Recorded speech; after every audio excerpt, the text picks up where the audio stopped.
Buenos días, yo soy el pastor Rodolfo Santana y te doy la bienvenida a nuestra serie de meditaciones bíblicas, No te engañes. Hoy continuamos con la serie que comenzamos la semana pasada. ¿Se acuerdan de la historia de aquel viajero que tomó el tren equivocado? Aquel viajero que estaba en el centro de la Florida y tomó el tren de madrugada pensando, haciéndose la idea que venía hacia Miami. Era donde él quería venir y de hecho se durmió en el tren pensando, bueno, me estoy trasladando hacia Miami, cuando despierte voy a estar en Miami. Pero como había tomado el tren equivocado, él no sabía que aquel tren en realidad se estaba dirigiendo en sentido contrario, hacia el norte. Y cuando despertó, estaba llegando a Jacksonville, en el norte de la Florida. Vimos en esta ocasión anterior que es triste vivir engañado, haciéndose una idea falsa, pero todavía peor es morir estando engañado. Es decir, pensando, imaginando que estamos bien con Dios, que vamos al cielo, para encontrarnos luego de la muerte, que el fin de nuestro viaje sea el infierno, el lugar totalmente opuesto. Aprendimos en aquella primera parte que no importa a dónde tú pienses que vas, sino a dónde vas realmente. Lo voy a repetir. No importa a dónde tú pienses que vas, sino a dónde vas realmente. Hoy vamos a estar pensando en una posible situación que tienen algunos que viven engañados en sus pensamientos.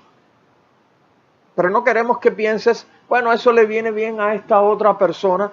Piensa en ti, piensa en tu situación, por si esto que vamos a ver, este ejemplo que vamos a ver, pudiera ser que se aplicara a tu caso. Y este es el ejemplo.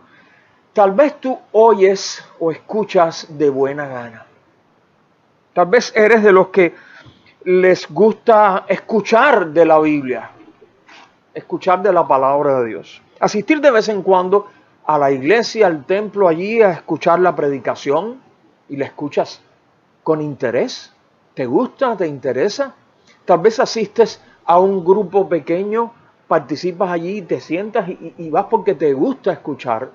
Tal vez en este tiempo tan complicado que hemos estado viviendo, te gusta periódicamente buscar en la internet y allí encontrar algún video de alguna iglesia, de algún predicador, de algún pastor que esté mostrándote lo que dice la palabra de Dios y lo escuchas o lo ves de buena gana, con interés. Y tal vez pienses que ya con eso lo tienes todo. Bueno, eso mismo pensaba tal vez el rey Herodes Antipas. Herodes Antipas. Vamos a leer su historia en Marcos, parte de su historia, en Marcos capítulo 6.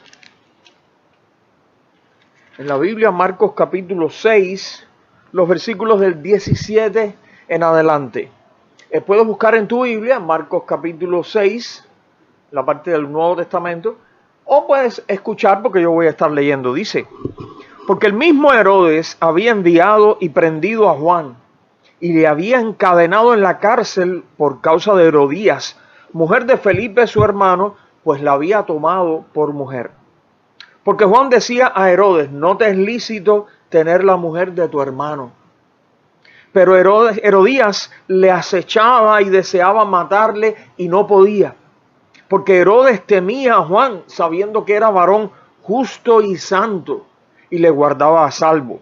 Y oyéndole, se quedaba muy perplejo, pero le escuchaba de buena gana.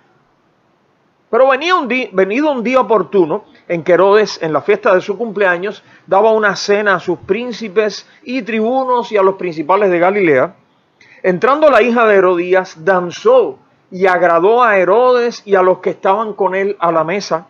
Y el rey dijo a la muchacha, pídeme lo que quieras y yo te lo daré. Y le juró, todo lo que me pidas te daré hasta la mitad de mi reino. Saliendo ella, dijo a su madre, ¿qué pediré? Y ella le dijo, la cabeza de Juan el Bautista. Entonces ella entró prontamente al rey y pidió diciendo: quiero que ahora mismo me des en un plato la cabeza de Juan el Bautista. Y el rey se entristeció mucho, pero a causa del juramento y de los que estaban con él a la mesa, no quiso desecharla. Y enseguida el rey, enviando a uno de la guardia, mandó que fuese traída la cabeza de Juan. Y el guarda fue y le decapitó en la cárcel, y trajo su cabeza en un plato y la dio a la muchacha, y la muchacha la dio a su madre.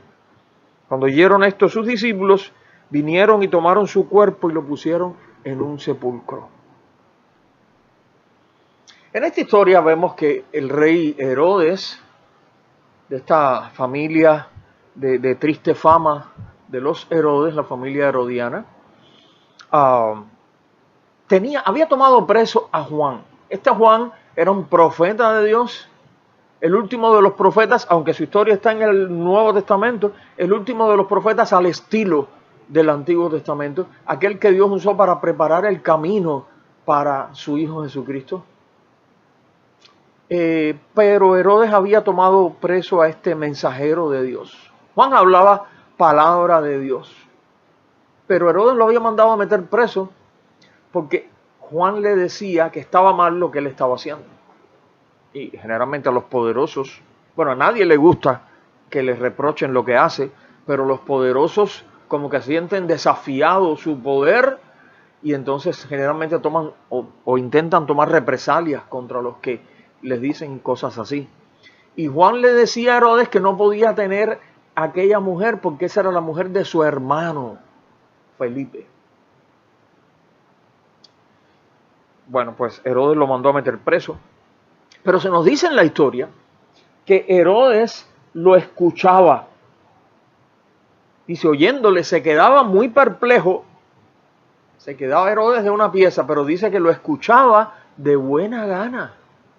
Así que Herodes escuchaba de buena gana a aquel predicador, aquel profeta y sus mensajes de parte de Dios. Y yo no me imagino a Juan dorando, tú sabes, la píldora para que a Herodes le parecieran bonitos sus mensajes. No, ese no era su trabajo. Él hablaría la palabra de Dios llana y tal como es. Y a pesar del shock que podían ser esas palabras para Herodes, dice que lo escuchaba de buena gana. Sin embargo, ¿cómo termina la historia? Por las circunstancias que ya leímos, pero Herodes manda a cortarle la cabeza al predicador ahí en la cárcel, a Juan. Y decapitaron a Juan en la cárcel y trajeron la cabeza allí. Esa historia nos enseña algo. Obviando ahora los detalles, nos da una idea que necesitamos aplicar. Y es esta. No es suficiente que a uno le guste escuchar la palabra de Dios. Fíjate que yo no dije que sea malo escuchar la palabra de Dios, que sea malo que a ti te guste escuchar la palabra de Dios. No es bueno. Yo lo que estoy diciendo es que no es suficiente. La Biblia nos enseña que aunque te guste escuchar la palabra de Dios, si no tienes una experiencia personal de salvación a través de Jesucristo, estás eternamente perdido. Lo digo otra vez. La Biblia nos enseña que aunque te guste escuchar la palabra de Dios, si no tienes una experiencia personal de salvación a través de Jesucristo, estás eternamente perdido. Pastor, ¿y por qué pasa eso así? Bueno, la Biblia nos enseña que esto es así porque en primer lugar todos somos pecadores. Dice en Romanos 3:23, porque no hay diferencia, por cuanto todos pecaron y están destituidos de la gloria de Dios. Esa es la triste condición de cada ser humano en este mundo. Y estamos condenados por ese pecado. Porque al final el pecado es rebeldía contra la ley de Dios, contra lo que Dios dice.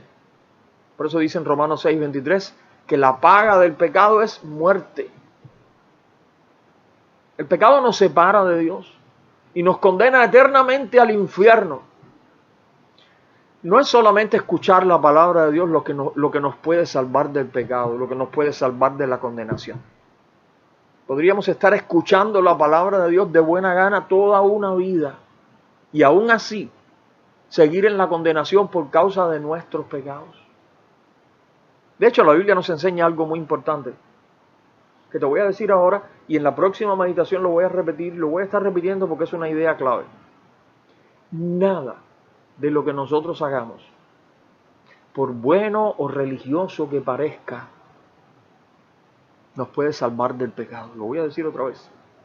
Nada de lo que nosotros hagamos, por bueno o religioso que parezca, nos puede salvar del pecado. Solo lo que hizo Jesucristo. Por tanto, solo nos puede salvar tener a Jesucristo. Mira lo que dice la palabra de Dios en 1 de Juan 5, versículos 11 y 12, un versículo bien fácil, bien sencillo. Aquí no hay nada difícil de entender, aquí no hay símbolos, aquí no hay parábolas. Bien, tú sabes, un niño lo puede entender, pero lo que hace falta no es solo entenderlo, sino aplicarlo. Dice 1 de Juan 5, 11 y 12. Y este es el testimonio, que Dios nos ha dado vida eterna, y esta vida está en su Hijo. El que tiene al Hijo, tiene la vida. El que no tiene al Hijo de Dios, no tiene la vida. Es así. Dios nos ha regalado esta vida eterna, pero esa vida eterna está en Jesucristo. Solamente. Punto. No más. Nadie más. Nada más. Si tienes a Jesucristo, fíjate, no en un cuadro en la pared, no una cosa aquí colgando. Jesucristo, esta persona viva, el Hijo de Dios, que murió por ti en la cruz y que resucitó y está vivo. Si tienes a Jesucristo, tienes la vida eterna. Si no tienes a Jesucristo, no tienes la vida eterna. Es así. Recuerda, no importa a dónde tú piensas que vas. Eso no es relevante. Lo que importa es a dónde vas realmente. Y para ir al cielo y disfrutar de la vida eterna, primero tienes que tener a Jesucristo como tu Salvador y tu Señor. Vamos a orar. Padre, gracias por Jesucristo, gracias por la salvación, porque nosotros somos pecadores, Señor, indignos. Nos hemos rebelado contra ti, contra tu santa ley, contra tu santa voluntad. Estamos muy lejos de ese modelo perfecto tuyo que nos describe y nos prescribe tu palabra. Sabemos que hemos pecado, Señor, pero gracias, porque tú proveíste salvación a través de Jesucristo y del sacrificio que Jesucristo hizo aquí en esta tierra, muriendo por nosotros los pecadores en la cruz del Calvario. Gracias porque también Él venció la muerte, está vivo, listo para ser el Salvador de todo el que cree, listo para recibir a todo el que viene a Él arrepentido y con fe. Yo te ruego, Señor, por esta persona que ha estado escuchando o viendo esta meditación, aunque no sabemos nada de su vida, de sus problemas, de sus necesidades, pero tú sí lo conoces, Señor. Y te estamos pidiendo que tú le bendigas, que tú le ayudes, que pueda experimentar, Señor, tu presencia, pero sobre todas las cosas, si esta persona aún no ha experimentado la salvación de su alma, permite que hoy pueda hacerlo, que hoy pueda recibir la salvación, que hoy pueda arrepentirse del pecado, que hoy pueda mirar con fe a Jesucristo, el único Salvador. Toma su vida en tus manos, Señor, y dale la salvación y tu bendición. En el nombre de Jesús. Amén. Y así terminamos. El Señor te bendiga y será hasta la otra semana en una próxima parte de la serie No te engañes.